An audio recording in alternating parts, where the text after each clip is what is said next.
Hello बच्चों, सुप्रभातम।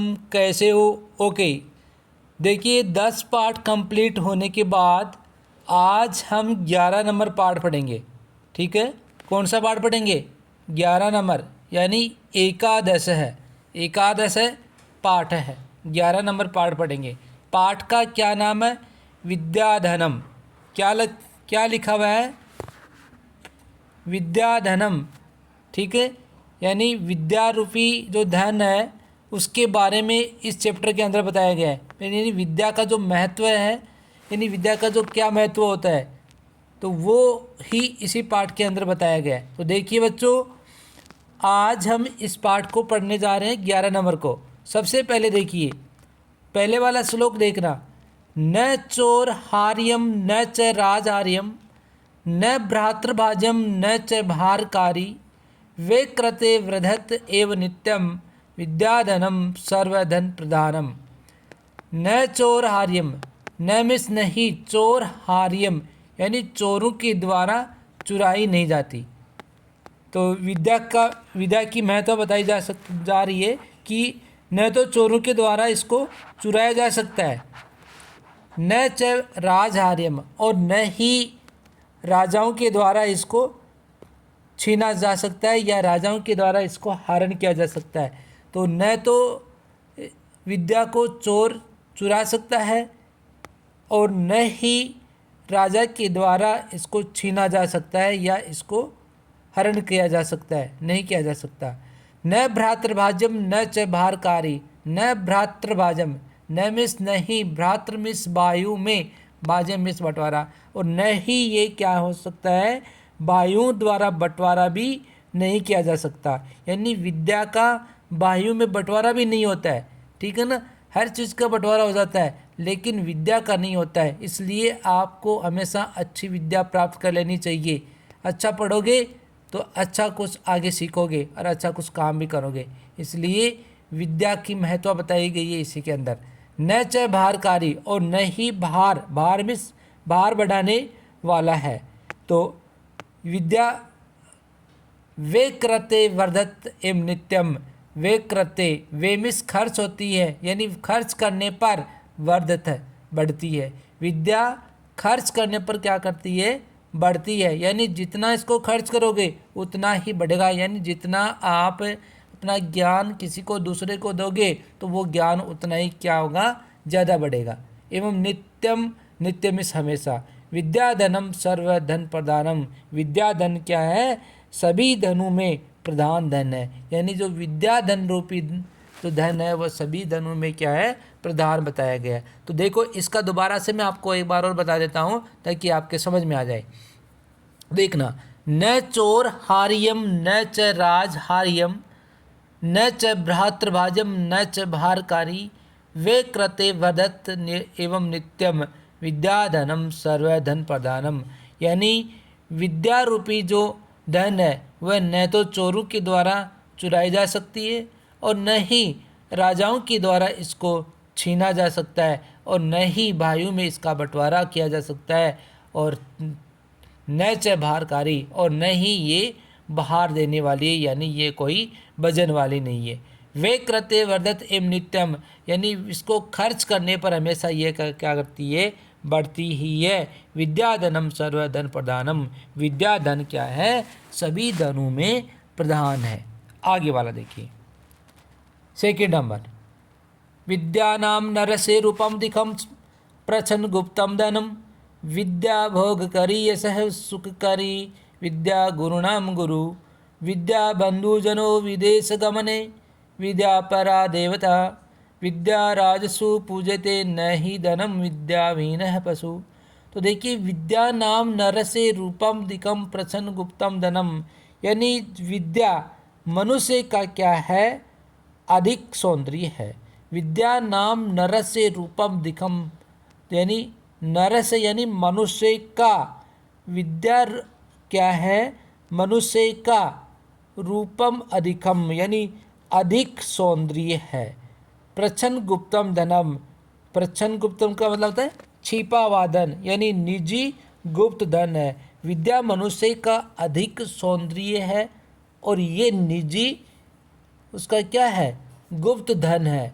विद्या भोग करी यश है, विद्या भोग के साथ साधन उपलब्ध कराने वाली है। विद्या भोग करी यश सुख करी, विद्या गुरुनाम गुरा गुरु, विद्या क्या है, यश देने वाली है और सुख प्रदान करने वाली है, और विद्या ही क्या है, गुरु की गुरु है। तो देखना, विद्या बंधु जनो विदेश गमने विद्या परा देवता, यानी विद्या बंधु जनो हो, यानी विद्या क्या है, विदेश जाने पर बंधुजन के समान यानी भाई के समान है। विद्या परा देवता, और विद्या क्या है, सबसे बड़ी देवता है।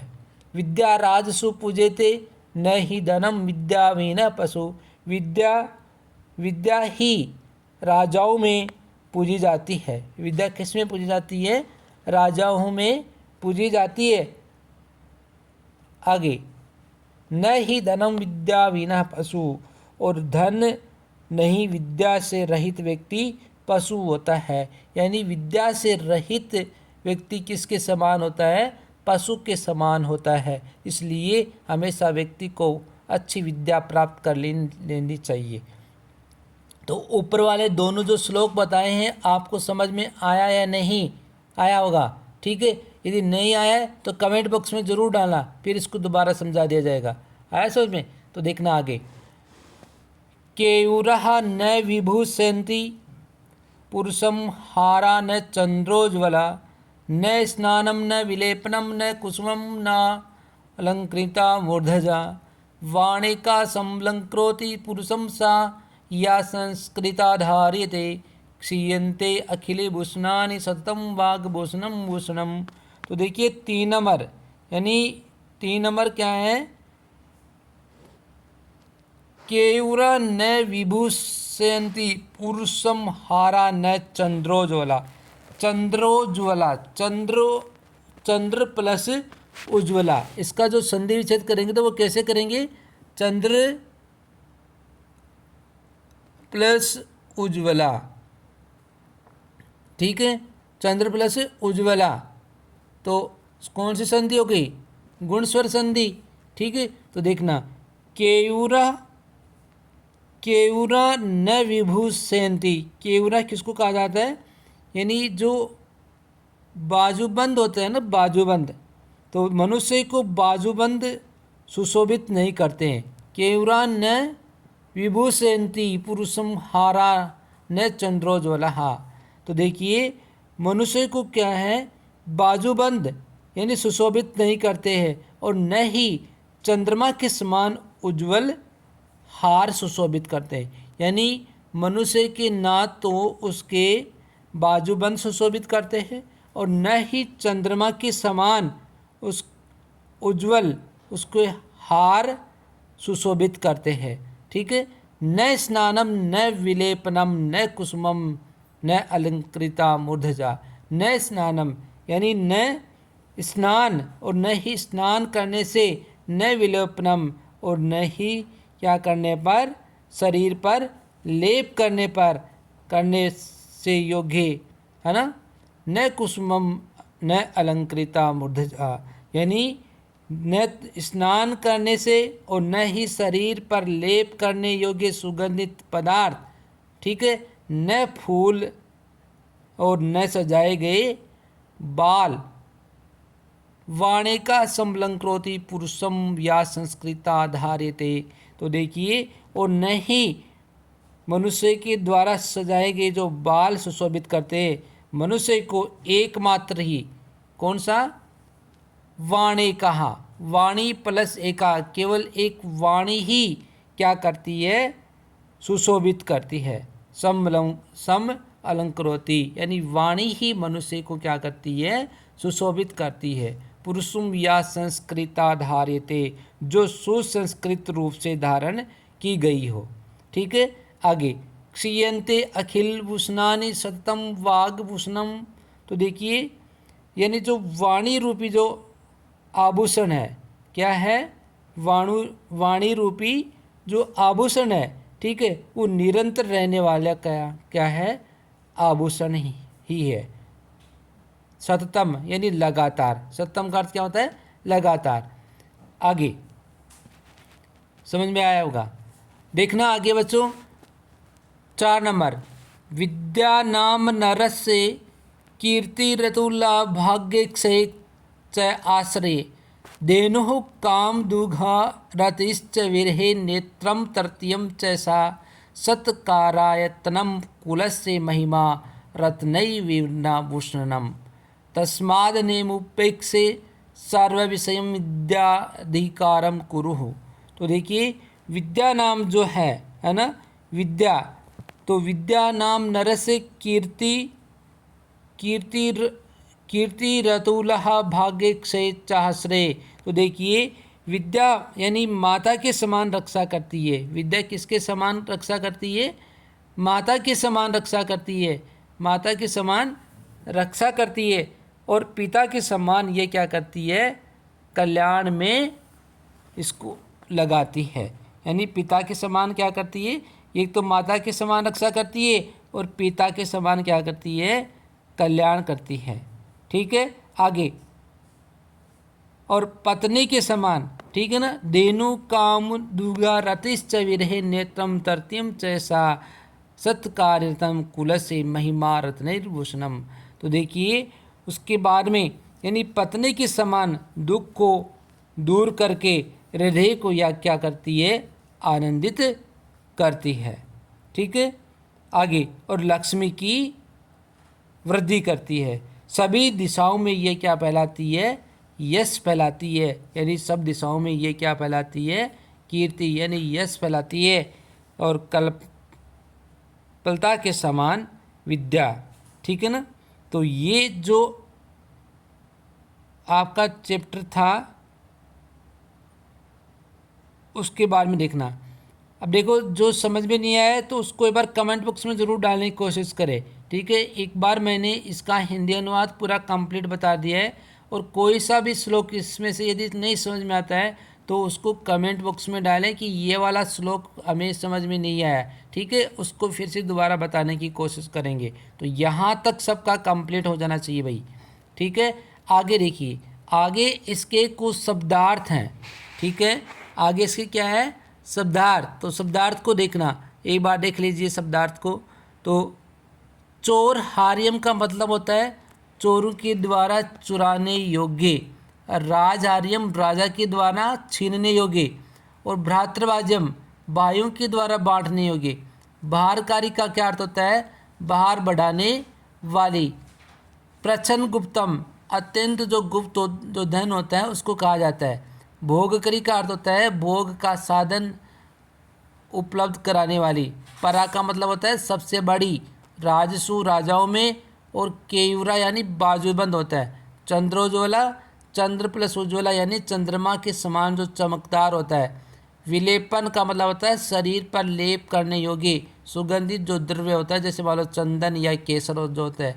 न अलंकृतता नहीं सजाया हुआ। मूर्धजा का अर्थ होता है वेणी या चोटी। और वाणिका का मतलब होता है वाणी एका यानी एकमात्र वाणी ही समलंकरोति अच्छी तरह सुशोभित करती है। संस्कृता संस्कार युक्त परिष्कृत। और धार्यते का अर्थ होता है धारण की जाती है। क्षीयन्ते अखिल भूषणानि संपूर्ण आभूषण नष्ट हो जाते हैं। ठीक है ना, यानी जो संपूर्ण जो आभूषण होते हैं वह क्या होते हैं? नष्ट हो जाते हैं। किसके सामने? विद्या के सामने। तो यही इसी चैप्टर के अंदर बताया है। तो ये चैप्टर आपका कंप्लीट होता है। उसके बाद में इसके कुछ नीचे अभ्यास क्वेश्चन होंगे। तो उस अभ्यास क्वेश्चन एक बार कुछ शब्दार्थ इसमें और दिए हुए नीचे देखना। ठीक है ना, तो वो देख लो। भाग्यिक से यानी अच्छे दिन बीत जाने पर। आश्रय में सारा कामुदा का मतलब होता है इच्छानुसार फल देने वाली। सत्कार कारायतनम का मतलब होता है सम्मान का केंद्र या समूह है। रत्ने विना रत्नों से रहित। विद्याधिकारम विद्या पर अधिकार। तस्माद न्युपनिषदे अतः दूसरे सबको छोड़कर, है ना। तस्मात् प्लस अन्यम उपेक्षे, ये इसके शब्दार्थ है। अब इसके कुछ अभ्यास क्वेश्चन हैं। तो उस अभ्यास क्वेश्चन में देखिए इनको आप इनके लिए देखिए एक वीडियो एक और लेके आना पड़ेगा। तब तक आप इस पाठ को कंप्लीट पढ़ते रहिए, समझते रहिए और इसके शब्दार्थ को याद करते रहिए। और एक काम करना बेटो, देखिए इस चैप्टर में से 2 आपको श्लोक जरूर आना चाहिए। कितने आने चाहिए? 2 श्लोक इसमें से आपको ज़रूर आना ज़रूरी है, ठीक है ना। तो ये 2 श्लोक अच्छी तरह से याद करना है इनमें से, और इसका हिंदी अनुवाद सबको आ जाना चाहिए। तो यहाँ तक सबके कंप्लीट, और अब आने वाला वीडियो जल्द ही आपके सामने होगा। तब तक आप इसको पढ़ते रहिए, समझते रहिए। यदि समझ में आता है, ठीक है, तो आप इसको लाइक और शेयर ज़रूर करें और सब्सक्राइब भी करें, ताकि आने वाला वीडियो के लिए आपको जल्दी नोटिफिकेशन मिले, ठीक है ना। तो यहाँ तक सबका कंप्लीट होना चाहिए। Okay, thanks.